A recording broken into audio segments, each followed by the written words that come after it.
As the 2024 class is really starting to gain some steam and the 2023 class is coming to an end with National Signing Day quickly approaching, you're starting to see elite 2024 prospects announcing top school lists and going ahead and making commitments.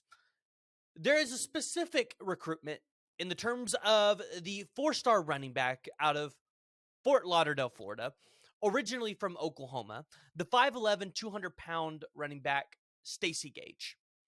And my hometown team, the Oklahoma Sooners, and the fans around it, they want Stacy Gage here. But I'm here to maybe dive into this one a little bit more, as he did an interview with Steve Wiltfong talking about the top 8 schools, the top 4 out of those 8, and kind of where his recruitment's leaning. But before we get into it, please go ahead and hit that like and the subscribe button. Let me know what you all are thinking down in the comments below about Stacy Gage. Where do you think he will end up committing in the class of 2024? So Stacy Gage is an elite running back prospect in this class, and one that a lot of teams are wanting across the board. He's got offers from almost all of the big name schools in the nation. But his top 8 schools have comprised of only the most elite of the elite.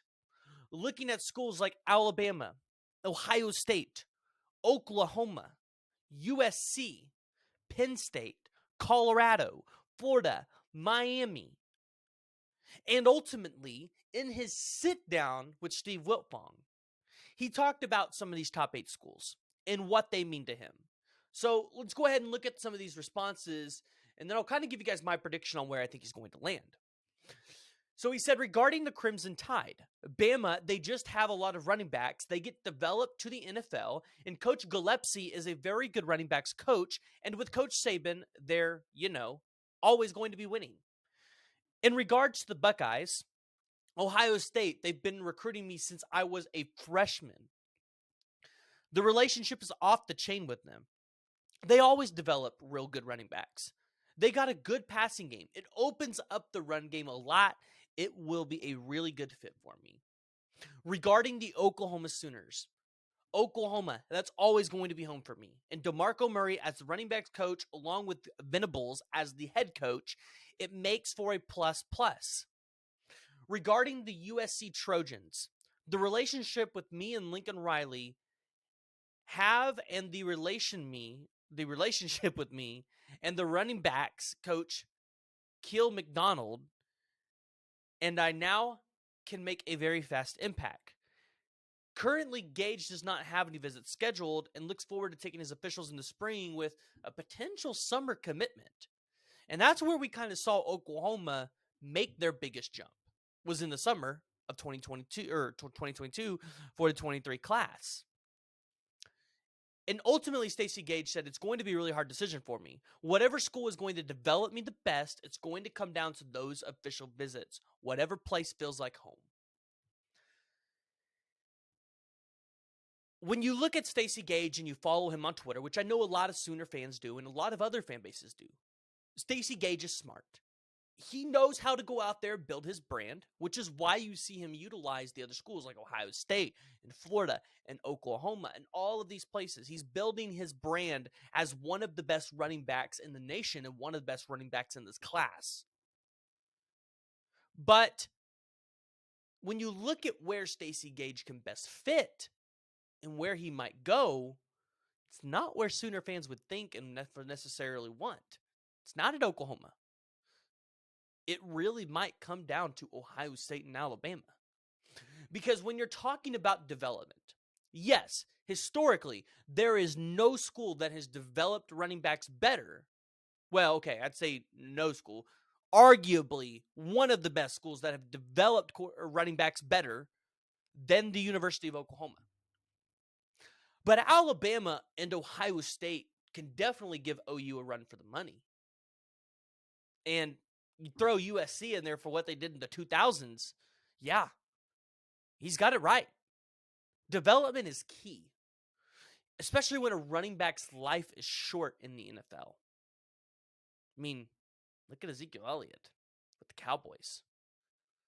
Tony Pollard came in and dang near took over running back one if he is not running back one already.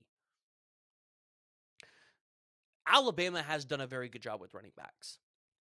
Now, as of recently, it's not like you've heard any super large names, but where did Jamar Gibbs decide to go last year out of the transfer portal? Alabama. Because he wanted to make a name for himself. And he knew that if he goes to Alabama, winning follows. And if you look at Ohio State, a former Oklahoma Sooner went to Ohio State and Trey Sermon. And he was just as successful. Because both teams have shown a consistent history to go in there and make the college football playoffs and play at the highest stage. When you play at the highest stage, you have the opportunity to, one, be developed by the best of the best, but two, be seen by the next level best of the best. And when it comes down to Oklahoma and USC, yes, they developed really great running backs, but currently both have new head coaches to their programs, and it's unproven what they're going to be able to do. And with Oklahoma, it's not necessarily that development is working against them. You've just got a really deep running back room. And I don't know how you go out there and compete for the best of the best with that deep of a room. We're looking at running backs like Javonte Barnes, Gavin Sawchuk, Marcus Major, Emeka Megwa, a guy that I think a lot of people forget about, transferred in the middle of the 2022 season. This was a almost 5-star running back when he originally committed to Washington. And then in the 2023 class, you take Dalen Smothers and Caleb Hicks. So it's not like you go into the 24 recruiting cycle and expect to take more than one running back. I think the staff expects them to probably take one. And in 2025 is when you see them probably take more than one. And I think Stacy Gage knows that the room in Oklahoma is really stacked. And it's probably going to be a little bit harder to come in and immediately compete for a starting role or a big chunk of those plays to show off his development. When it comes to USC, it's probably wide open for you to come in and compete. But DeMarco Murray is not there. Now, Lincoln Riley has been able to prove that he can develop running backs. Joe Mixon, Samaj P. Ryan. You have Kennedy Brooks, TJ Pledger, Ramondre Stevenson, Rodney Anderson. I think all of those guys outside of Pledger have went to the NFL. It's a list. And I think it's time for Oklahoma Sooners to realize you're not going to win all of them, even when they look pretty. And as much as I would love to be wrong here and think that Stacy Gage commits to Oklahoma, I really think Stacy Gage picks the Buckeyes. It sounds like the Buckeyes have an amazing relationship with Gage. And ultimately, as Oklahoma Sooner fans, we should want the best for these recruits out of the state of Oklahoma. And if they're not going to play here, I want them to play for the most elite of the elite. And I don't want them to go to Florida because, well, I just despise Florida with a burning passion. But that's a conversation for another day. So ultimately, I think Stacy Gage ends up committing to the University of Ohio State. The Ohio State. But I hope I'm wrong too, because I'd love to see Stacy Gage in an OU uniform. So go ahead, jump down in the comments below. Let me know what you all are thinking. Where do you think Stacy Gage ends up committing in the 2024 class?